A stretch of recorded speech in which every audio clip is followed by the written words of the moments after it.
Nishant, okay, Ayushi, Vipin, Ayush Kumar, ठीक है, good morning everyone. चलो जी, let's start the class. So D block elements में we will today study about the trends of properties. I think you got the point. On yesterday we were discussing about the electronic configuration. The most of the properties of the D block elements can be explained on the basis of the electronic configuration. When we look in on the electronic configuration of these elements, the main thing which we find out was that the number of electron in the valence shell increases. First it increases, then it decreases. Fine. So as the number of valence electron increases, the oxidation state of the elements also increases, then it decreases. Fine. Similarly, the other properties are also affected by the number of unpaired electron or unpaired electrons in the valence shell. Just like the magnetic nature of the elements. Am I audible to you? Yeah, just chat it to me whether I am audible to you or not. Yeah, okay, okay Anushka, fine. So चलते हैं आगे की तरफ। कह रहे हैं कि अगर हम देखें तो इलेक्ट्रॉनिक कॉन्फ़िगरेशन की तरफ there are unpaired electrons. In number of unpaired electrons are increasing from 1 to 6, then it decreasing, and at the zinc we got the zero number of unpaired electrons. Fine. So the nature, magnetic nature, color, all these properties depend on the number of unpaired electron. Number of unpaired electrons. These properties. कौन सी properties? Like the color. We know that if we have the unpaired electron in the valence shell, the substance will be colored. Otherwise, it do not have the color. That's why the zinc salts are white in color, whereas the copper salt have their specific color. Nickel, cobalt, and all these have the specific color. Fine, but the zinc salts are colorless or white because they do not have the zinc do not have the unpaired electron in its valence shell. Fine. Okay. If we talk about the magnetic nature, they are mostly paramagnetic. Paramagnetic, why they are paramagnetic? Because they have the unpaired electron, and paramagnetism, magnetic moment can be calculated easily by getting the number of unpaired electrons. And how do we find the number of unpaired electrons? By writing the electronic configuration of these elements. Okay, I think you people are getting my point. Fine. Chalo. आगे चलते हैं. Now we will discuss about the properties. We are just getting one reminder of the class yesterday, but we have studied. है ना? चलो, let's move further. We will talk about the properties one by one. Okay? चलो चलते. Question एक हम लोगों ने किया था, उसे देख लिया था हम लोगों ने. चलते हैं आगे. ये trends in the properties of the transition है across a period. है ना? Across a period. Atomic size, as we move from left to right in a period, the atomic size कैसे चल रहे हैं हम पीरियड की बात कर रहे हैं. तो जो एटॉमिक साइज है वो पहले घटता है फिर उसके बाद बढ़ता है. ये डेटा को यहाँ पर एक बार देख लिया जाए. एक बार इस डेटा को देख लिया जाए. क्या कह रहे हैं? If we talk about the किसके बारे में बात करें हम? पोटेशियम से. हमें पोटेशियम से कुछ लेना देना तो नहीं है. हम किसके बारे में बात करेंगे? यहाँ पर हम डी ब्लॉक की बात कर रहे हैं तो हम बात करें स्कैंडियम से. स्कैंडियम से कहाँ तक की बात कर रहे हैं? हम जिंक तक की बात कर रहे हैं. हम यहाँ पर देख सकते हैं कि जो एटॉमिक साइज है वो क्या हो रहा है, जो एटॉमिक रेडियस है जिसे कहा जाए, क्या कहते हैं कि वो पहले जो है वो डिक्रीज होती है. 162 पिकोमीटर से चल रहे हैं और हम कहाँ तक जा रहे हैं? 124 पिकोमीटर तक. है ना? We can easily observe that. है ना? कहाँ तक गए हम? 124 पिकोमीटर तक गए. यहाँ तक तो एटॉमिक रेडियस डिक्रीज हो रही है. उसके बाद क्या हो रही है? एटॉमिक रेडियस इंक्रीज हो रही है ना? तो एटॉमिक रेडियस क्यों डिक्रीज हो रही है? बिकॉज जो न्यूक्लियर चार्ज है वो बढ़ रहा है. जब न्यूक्लियर चार्ज बढ़ रहा है तो जो वैलेंस शेल है that is that is pulled more towards the nucleus. We know that, है ना? There are two factors which decides there are two factors which decides the atomic radius. Which are these two factors? These two factors are the screening effect and effective nuclear charge जिसे कहा जाए. Effective nuclear charge के कारण ही हम जान पाते हैं कि जो एटॉमिक रेडियस है उसको कैसे एक्सप्लेन किया जाए. ठीक है ना? देखो एटॉमिक रेडियस क्या ये board is visible to you? You just tap to me. Atomic radius की बात करें, एटॉमिक रेडियस फर्स्ट प्रॉपर्टी हमने पिकअप करी है ना? Is it visible to you? Fine. कह रहे इट फर्स्ट की बात करें, first it increases, first it decreases then increases. ठीक है ना? आप स्लाइड पे देख सकते हो, डेटा आपके सामने है. तो क्या कह रहे हैं, क्यों हो रहा है ऐसा? क्योंकि जैसे जैसे हम लेफ्ट टू राइट जा रहे हैं वैसे वैसे क्या होता जा रहा है कि नंबर ऑफ जो न्यूक्लियर चार्ज है वो धीरे धीरे बढ़ता जा रहा है. क्यों बढ़ता जा रहा है? Because of the increase in atomic number. ठीक है ना?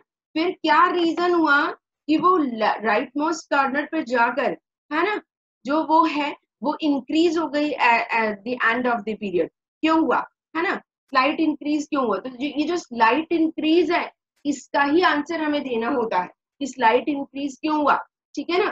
स्लाइट इंक्रीज हमारा इसलिए होता है कि जैसे ही हम पहुंचते हैं electron at the end of the series, जो इलेक्ट्रॉन रिपल्शन है बिटवीन द एडेड इलेक्ट्रॉन्स वो बढ़ जाता है, जिसके कारण जो अट्रैक्टिव फोर्सेस है ना, वो क्या हो जाते हैं, जो इंक्रीज न्यूक्लियर चार्ज है वो उतना ज्यादा इफेक्टिव नहीं रहता. क्या कह रहे हैं कि ये जो हमारे जैसे जैसे ही हम एंड ऑफ द सीरीज पर पहुंच रहे हैं तो एंड ऑफ द सीरीज पर क्या हो जाएगा, तो जो डी के इलेक्ट्रॉन्स है, डी ऑर्बिटल के इलेक्ट्रॉन्स है, उनमें क्या हो जाएगा, कंप्लीटली फिल्ड इलेक्ट्रॉन्स हमें मिलने लगेंगे, है ना? जैसे जैसे हम जिंक की तरफ जा रहे हैं, अब जिंक की तरफ जा रहे हो तो 3d10 हमें मिल रहा है. 3d10 का मतलब क्या हुआ? ये हुआ जब हमें 3d10 मिल रहा है तो कह रहे हैं कि इलेक्ट्रॉन रिपल्शन जो है वो इंक्रीज हो जाता है. क्या हो जाता है? इलेक्ट्रॉन रिपल्शन इंक्रीज हो जाता है, जिसके कारण साइज क्या हो जाता है, इंक्रीज हो जाता है. समझ में आई बात? तो देखो जो डिक्रीज का साइज है, समृद्धि शुक्ला, ओके, गुड मॉर्निंग समृद्धि, है ना, कि जो साइज डिक्रीज हो रहा है वो तो होना ही चाहिए, बिकॉज पीरियोडिक टेबल में यही ट्रेंड है कि when we move from left to right in a period the size of atom decreases. Yes, it decreases, no doubt it decreases. We can easily explain the reason, but at the end of the series why the size atomic radius increases. Now we have to give the reason for that. When we are talking about that reason, we have to give that reason on the basis of this. What? Look at the slide. There is the reason defined to you. What is that reason? Reason is that the electron repulsion near the end of the series we have the जो electron repulsion है वो ज्यादा हो जाता है, इसलिए जो effective nuclear charge है उसकी वैल्यू क्या हो जाती है, कम हो जाती है, इसलिए जो साइज ऑफ एटम है वो क्या हो जाता है, इंक्रीज हो जाता है. Getting my point? ओके बोल दो जी. आगे प्रॉपर्टी, नेक्स्ट प्रॉपर्टी की तरफ चले. ठीक है ना? अब मैं यहाँ पर जरा सी बात तुम्हें एक और समझाने जा रही हूँ जो इसी से रिलेटेड है कि what will happen if we go down the group, है ना, go down the group. If we talk about the atomic radii क्या करना है? When we are going down the group, let us say that is scandium, yttrium and lanthanum. Fine. अब मैं कह रही हूँ टाइटेनियम है, टाइटेनियम के नीचे कौन आ जाएगा, जिरकोनियम आ जाएगा, फिर कौन आ जाएगा, हाफनियम आ जाएगा. ठीक बात है ना? इसके बाद चले तो वेनेडियम आ जाएगा, ठीक है ना, नार्बोवियम आ जाएगा, और क्या आ जाएगा, टेंटेनियम आ जाएगा. देखो ये मेरी 3D सीरीज है, ये 4D सीरीज है, और ये क्या है, 5D सीरीज है. दिख रहा है बोर्ड पे लिखा हुआ है? दिख रहा होगा. Let me check the visibility. या है ना, दिख रहा है लिखा हुआ. ये वाला थोड़ा सा किनारे चला गया, मैं इसको यहाँ लिख देती हूँ. ये 4D सीरीज है ना? ठीक है, ओके. तो क्या कह रहे हैं, जैसे मैं ये बात करेंगे कौन सा ग्रुप है मेरा, ये वाला ग्रुप कौन सा होता है, थर्ड ग्रुप होता है. मानते हो इस बात को? ग्रुप ग्रुप में, एटॉमिक रेडियाई किस में पढ़ने जा रहे हैं, ग्रुप में. What will happen to the group. Okay चलो जी, ग्रुप में क्या कह रहे हैं, ये हमारा थर्ड ग्रुप है, ये वाला है ना, नहीं दिखा, थर्ड ग्रुप अब दिखेगा. ठीक, थर्ड ग्रुप है. थर्ड ग्रुप के बाद ये कौन सा हो जाएगा, ये फोर्थ हो जाएगा. ठीक है. अब जो बात समझने की, जहां से क्वेश्चन आता है उसे देखो. कह रहे हैं as we move down the group size increases. Note कर लो कहीं पर, या फिर मैं स्लाइड में अभी इंडिकेट कर दूंगी. क्या है कि as we move down size increases. Yes, size increases. We know that every time a new shell is added, that's why the size of atom increases. We know all that. But when we go to the zirconium to hafnium, ये वाली चीज पर आना, ये exceptions हैं. ठीक है ना, इसके बाद के एक्सेप्शंस है, यहाँ से यहाँ तक जाएंगे कोई दिक्कत नहीं है. थर्ड पीरियड में आए हैं, थर्ड ग्रुप में आए हैं, कोई दिक्कत नहीं आएगी. क्यों? क्योंकि यहाँ पर जो हमारा जो रेगुलर ट्रेंड का एक्सप्लेनेशन है वो चलता है. ठीक है. उसके बाद क्या कह रहे हैं, जैसे ही आप जाओगे फोर्थ ग्रुप में, जिरकोनियम और हाफनियम में, ठीक है ना, यहाँ पर जो साइज है, साइज रिमेन्स कांस्टेंट. पहला पॉइंट मैंने ये डाला. दूसरे में ग्रुप नंबर 14 में आई, ग्रुप नंबर 4 में आई, ग्रुप 4 में बात कर रही हूँ. यहाँ से क्वेश्चन बनेगा, तुम्हारा क्वेश्चन है ये. ठीक है ना. क्या कह रहे हैं कि जिरकोनियम से हाफनियम में जाने पर जो साइज ऑफ एटम है, इट रिमेन्स ऑलवेज कांस्टेंट. तो इसका जो साइज है, साइज रिमेन्स ऑलमोस्ट कांस्टेंट. ठीक बात है ना. ये क्यों कांस्टेंट है उसकी बात करें. साइज क्यों कांस्टेंट है, साइज इसलिए कांस्टेंट है because of the lanthanoid contraction, है ना. यहाँ पर क्या हो जाएगा, जैसे ही आप लैंथेनम में पहुंचोगे, यहाँ पर लैंथेनम में पहुंचोगे, लैंथेनम से हाफनियम के बीच में क्या आ जाएंगे, तुम्हारे लैंथेनॉइड्स आ जाएंगे. यहाँ पर क्या आ जाएंगे, हमारे लैंथेनॉइड्स आ जाएंगे. ठीक है ना. सो क्या हो जाएगा, इन 14 lanthanoid element the last electron enters in n-2f. मानते हो, n-2f में जाएगा लास्ट इलेक्ट्रॉन. ठीक है ना. और स्क्रीनिंग इफेक्ट का क्या रोल होता है, स्क्रीनिंग इफेक्ट सबसे ज्यादा किसका होता है, स्क्रीनिंग इफेक्ट की बात करना.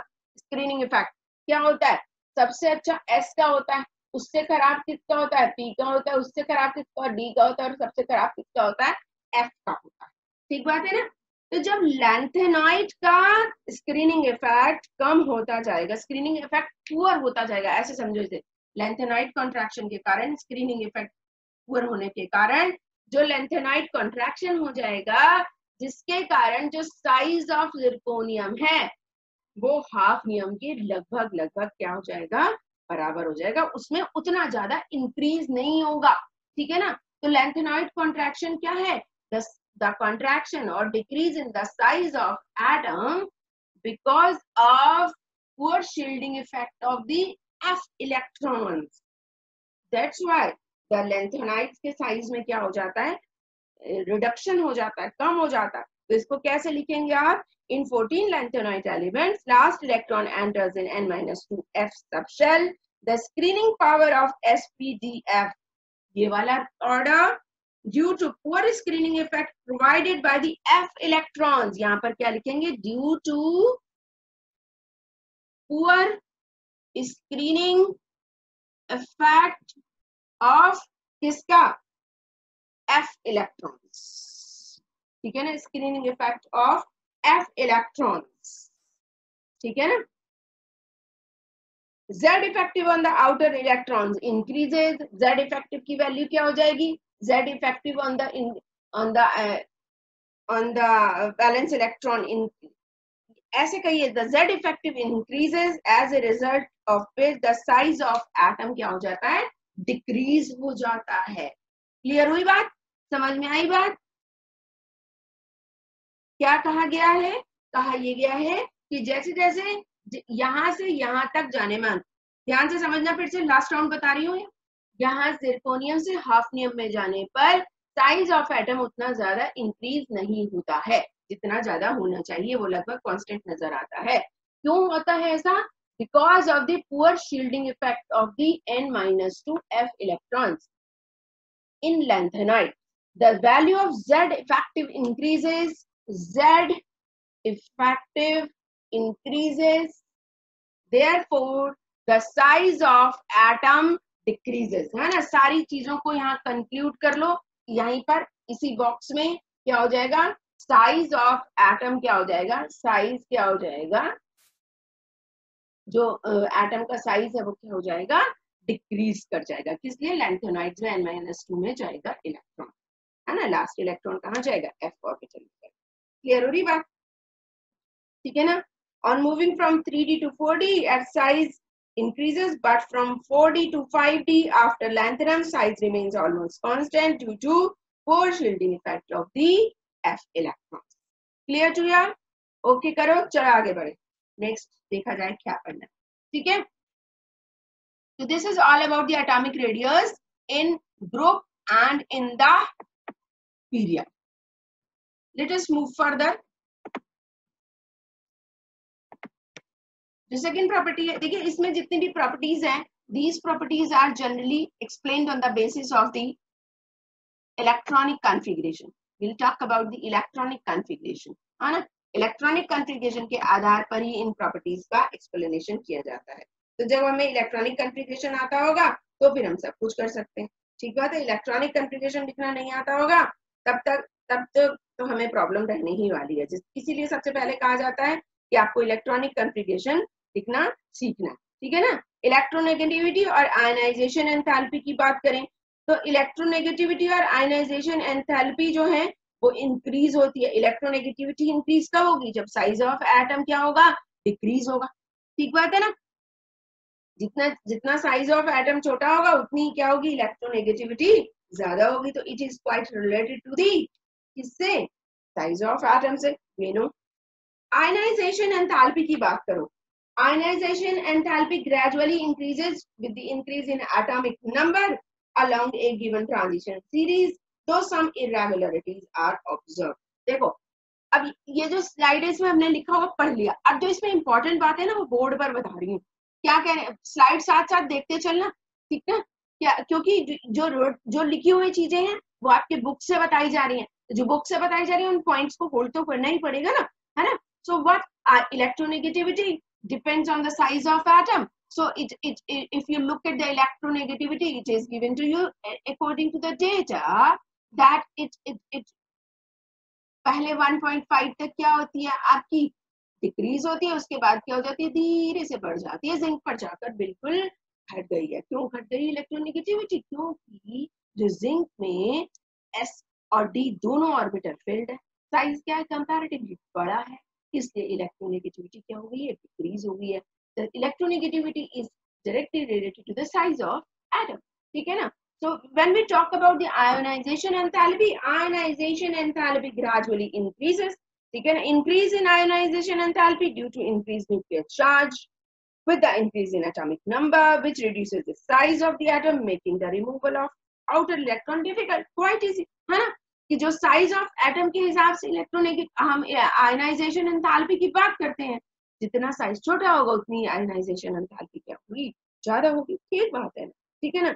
In a given series, the difference in the ionization enthalpies between any two successive d block element is much less than the difference in the case of the successive s block और p block elements. ठीक बात है, दोनों ही बातें हमारी समझ में आ रही हैं कि आयनाइजेशन एंथैल्पी में जहां कहीं तुम्हें एक्सेप्शन दिखाई दे रहा है, इट मींस क्या है, वहां पर आयनाइजेशन एंथैल्पी में एक्सेप्शन इसीलिए है बिकॉज ऑफ दिस साइज, है ना, साइज के कारण है. चलो आगे की बात करती हैं. अब मैं देखती हूँ, देखो मैं इसको कंक्लूसिव वे में लिख रही हूँ. इस कंक्लूसिव वे को that you will note it down. Fine. What will say that across A group की बात करें, हम बात करें अक्रॉस ए ग्रुप, आयनाइजेशन एंथैल्पी की बात करें, है ना. आयनाइजेशन एंथैल्पी क्या होती है, ionisation enthalpy is inversely proportional to किसके, साइज. मानते हो एटॉमिक रेडियस भी कह सकते हो तुम इसे, ठीक है ना. और क्या कह सकते हो, it is inversely proportional to किस, वो डायरेक्टली प्रोपोर्शनल टू किसके, जेड इफेक्टिव के. कोई डाउट नहीं, ठीक है ना। अब बात करते हैं कुछ एक्सेप्शंस की। इन एक्सेप्शंस के ऊपर काम किया जाएगा, इन्हीं के क्वेश्चंस के आंसर पूछे जाते हैं। Is it visible? हाँ, चेक इट द विजिबिलिटी। या इट इज विजिबल। चलो क्या करें, if we talk about the copper, silver and gold, we talk about the copper, silver and gold, these are the, as we move down की बात हो रही है, group की बात, ध्यान देना मेरी बात पर, ठीक है ना। Copper to silver ionisation enthalpy decreases, copper to silver, copper और सिल्वर की बात करें तो copper to silver ionisation enthalpy decreases, ठीक है ना। क्यों डिक्रीज होती इसकी बात करें तो हम, क्योंकि साइज ऑफ एटम इंक्रीज होता है ना, as the size increases, as size increases, कोई दिक्कत नहीं है ना इसमें। ओके बोलो, कोई प्रॉब्लम इसमें नहीं, because as we move down the group size increases, okay, कोई एक्सेप्शन नहीं है, ठीक है ना। But we talk about the ionisation enthalpy of silver and gold, है ना। Ionization enthalpy of gold, IE1 की बात हो रही है यहाँ पर, IE1 of gold is greater than IE1 of silver, ये क्वेश्चन है। जहां पर ये एस्टेरिस्क क्यों लगाया है, क्योंकि यहाँ पर ये तीनों क्या कहलाते हैं, कॉइनेज मेटल कहलाते हैं। ओके बोलो, तुम्हारी बात समझ में आ रही है, मैं ग्रुप पे बात,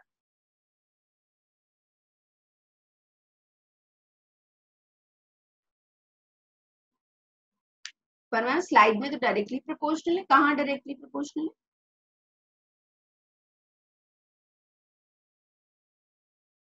कलर वाली है। Ionisation enthalpy gradually increases with increase in atomic number है बच्चे, एटॉमिक साइज नहीं है, look at that.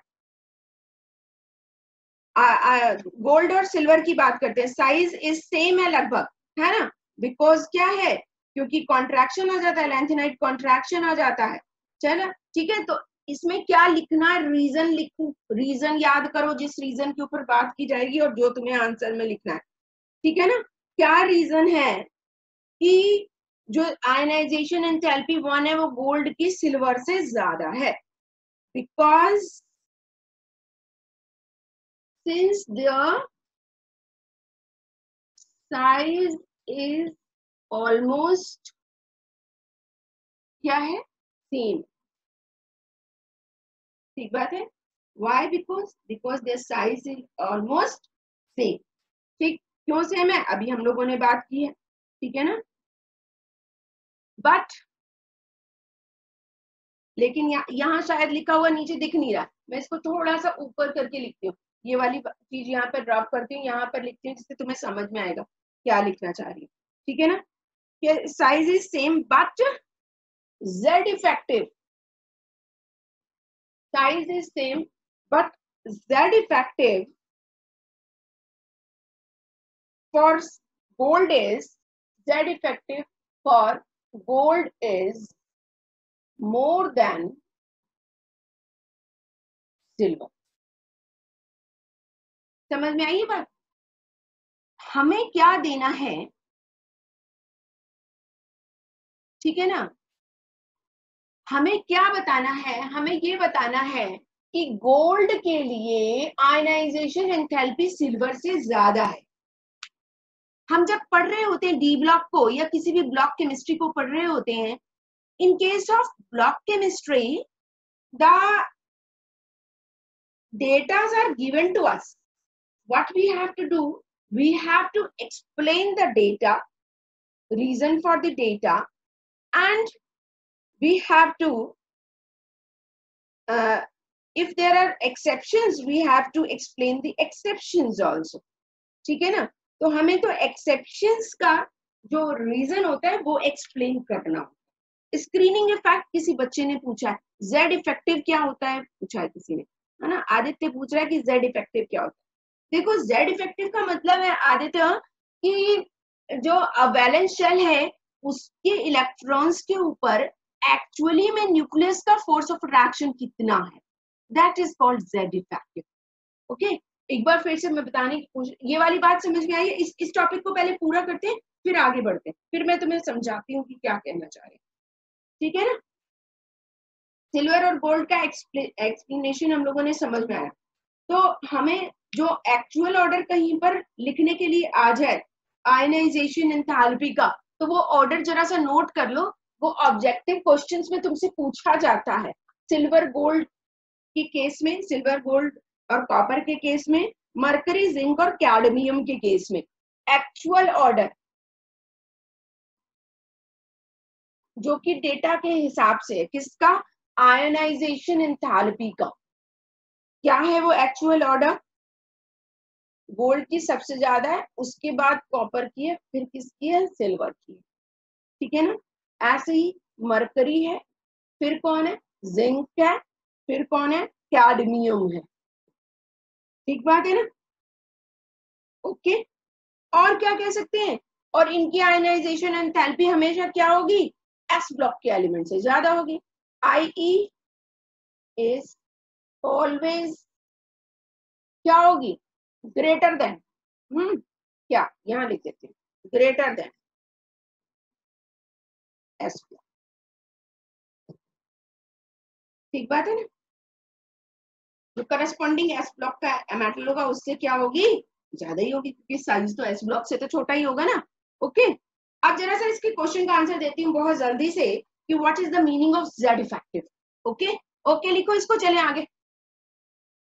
Z effective, ये नोट कर लिया, नोट इट डाउन कि जो एक्चुअल ऑर्डर्स है वो क्या है ना। चलो अब देखो जेड इफेक्टिव क्या है।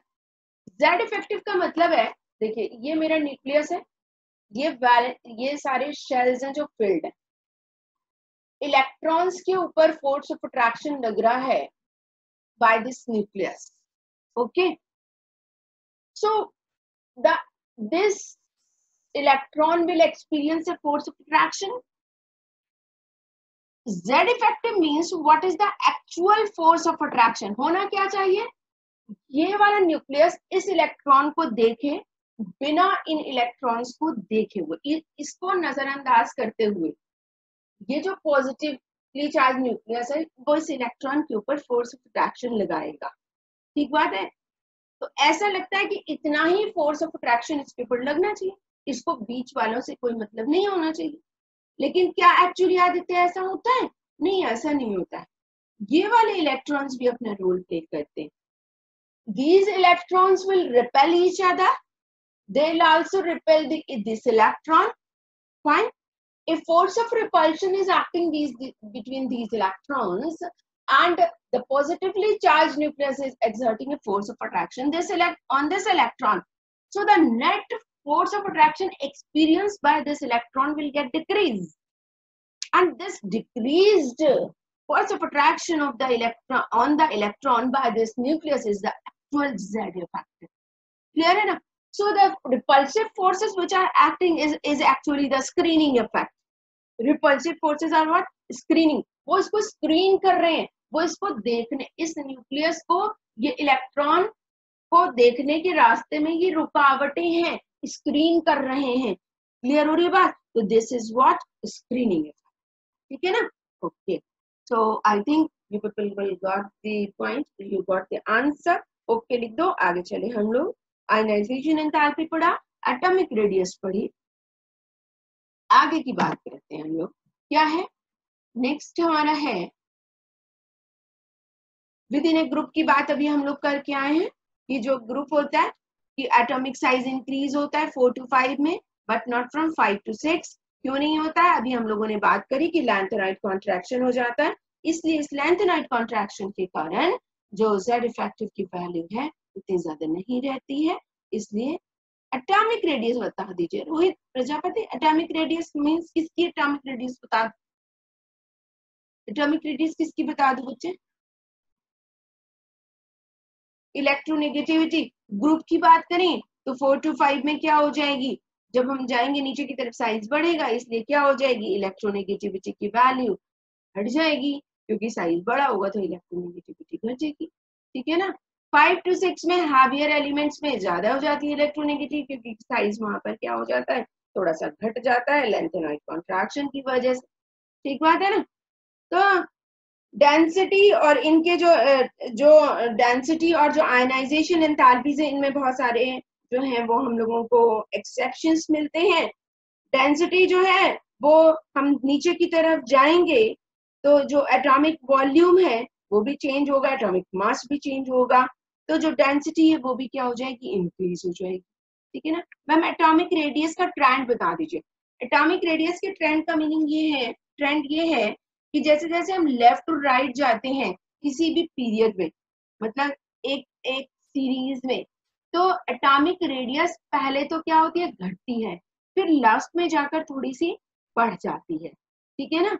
तो बढ़ जाती है, उसका रीजन क्या है, जो Z इफेक्टिव है उसकी वैल्यू जो है वो घट जाती है, इस कारण से एटॉमिक रेडियस है वो एंड ऑफ द सीरीज में जाकर थोड़ी सी बढ़ जाती है। देखो देखो रोहित का छूटा है तो Rohit just look at there, है ना। यहाँ पर तुम देख पा रहे हो कि जो एटॉमिक रेडियस है वो क्या है, पहले तो क्या घटी है, फिर जाकर at this end of the series यहाँ पर जाकर थोड़ी सी बढ़ गई है। बढ़ने का कारण क्या रहा होगा, जो न्यूक्लियस का फोर्स ऑफ अट्रैक्शन है वो थोड़ा सा घट गया होगा, ठीक बात है ना। तो जो इनके वॉल्यूम्स है और जो मास है उनके इंक्रीज के कारण क्या होती है, डेंसिटी भी धीरे धीरे बढ़ती है जैसे जैसे हम जाते हैं पीरियड में लेफ्ट टू राइट, है ना, यानी किसी पर्टिकुलर ट्रांजिशन सीरीज की बात करें तो। अच्छा यहाँ पर तुम स्क्रीन पर जो है वो इसके ग्राफ्स को देख पा रहे होगे, ठीक है ना। जहां कहीं भी इलेक्ट्रोनेगेटिविटी में उतने ज्यादा वेरिएंस नहीं है ना, जितना जितना हमें आयनाइजेशन एंथैल्पी में भी जहां जहां वेरिएंस है उनकी हम लोगों ने बात कर ली। डेंसिटी में कोई भी वेरिएंस नहीं है, डेंसिटी जो है वो क्या हो रही है, आप देखोगे अगर हम बात करें लेंथेनॉइड्स की बात करें, हम 5D सीरीज की बात करें, लेंथेनम से लेकर के ऑस्मियम तक बढ़ी है, उसके बाद गए हैं तो धीरे धीरे मरकरी पर जाकर के घट गई है। ऐसे ही हम बात करें 4D सीरीज में तो वो क्या है, रुदीनियम तक जो है वो बढ़ी है, फिर कैडमियम तक आते आते धीरे धीरे घटी है। ऐसे स्कैंडियम से जिंक की बात करें तो हम हर एक केस में हम देख पा रहे हैं, आप स्लाइड पर जाना, मैं स्लाइड की बात कर रही हूँ, यहाँ पर आप देख पा रहे हो कि हम at the middle of the series जो है वो डेंसिटी हर बार बढ़ रही है, उसके बाद density middle of the series तक बढ़ती है, उसके बाद धीरे धीरे क्या हो जाती है, वो डिक्रीज होने लगती है।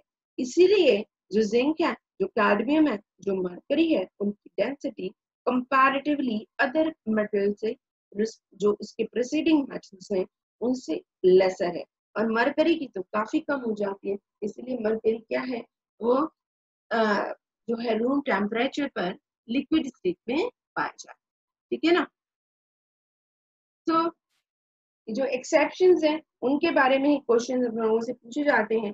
तो अगर आपसे पूछा जाए कि जिंक, कैडमियम और ये आपकी मरकरी की जो डेंसिटी है वो जो है वो कम क्यों है, तो डेंसिटी बराबर क्या होता है, डेंसिटी इज इक्वल टू क्या होता है, मास अपॉन वॉल्यूम। अब देखो वॉल्यूम की वैल्यू अगर ज्यादा हो गई, इफ वॉल्यूम इंक्रीजेस तो क्या हो जाएगा, डेंसिटी जो है वो घट जाएगी। समझ रहे हो मेरी बात, डेंसिटी क्या हो जाएगी, डिक्रीज हो जाएगी, वॉल्यूम इंक्रीज हो रहा है। अब वॉल्यूम की बात करो, volume increases in zinc, yes increases, why, because of increase in atomic radius, मानते हो ना, है ना, ओके। अच्छा ये कौन है, रोहित है, रोहित कह रहा है ये मैम वो, अरे रोहित कल मैंने वीडियो अपलोड तो किया था, उस वीडियो में तो है, देखा नहीं वो वीडियो, एक तो वो वीडियो आप लोग सब देख लीजिएगा, कल वाली क्लास का अपलोड किया है मैंने, आज वाली क्लास का भी वीडियोस अपलोड कर देते हैं हम, जिसको रिक्वायरमेंट हो बोल दो कि मैं वो वीडियो डाल दूंगी वहां पर। लेकिन जो चैनल है उसको सब्सक्राइब कर दो, जिससे जो मैं अभी रिवीजन के वीडियोस बना बना के उसमें ही डालूंगी अब, क्योंकि इतना टाइम शायद ना मिल पाए, तो वीडियोस से तो कम आप लोग चल पाओगे ना आगे। ठीक है ना। तो वो बता रही हूँ रोहित वो क्या था, सचिन तेंदुलकर वर्ल्ड क्रिकेट में फिर कोई न्यू कप जीतेगा। ठीक है, आदित्य सब्सक्राइब कर दिया, दिशांत ने सब्सक्राइब किया है ना दिशांत? दिशांत का सब्सक्रिप्शन आया था सबसे पहले मेरे पास। चलो ऑक्सीडेशन स्टेट की बात करो। ऑक्सीडेशन स्टेट सबसे इंपॉर्टेंट चीज है यहाँ पर। क्या कह रहे हैं, ऑक्सीडेशन स्टेट जो होती है डी ब्लॉक एलिमेंट्स की, वो बहुत वेरिएबल ऑक्सीडेशन स्टेट है। वेरिएबल ऑक्सीडेशन स्टेट क्यों है, क्योंकि N-D और NS दोनों इलेक्ट्रॉन्स पार्टिसिपेट करते हैं। ठीक है ना, N-D और NS इलेक्ट्रॉन्स। ठीक है ना। मल्टीपल वेरिएबल ऑक्सीडेशन स्टेट है। व्हाई वेरिएबल ऑक्सीडेशन स्टेट है? क्यों? Because of participation of N-1D and NS electrons. Yes, इन दोनों के इलेक्ट्रॉन्स पार्टिसिपेट करते हैं, इसलिए क्या है, वेरिएबल ऑक्सीडेशन स्टेट होती है। अब देखो, अगर मैं बात करूं स्कैंडियम की, स्कैंडियम का इलेक्ट्रॉनिक कॉन्फ़िगरेशन है 3d1 4s।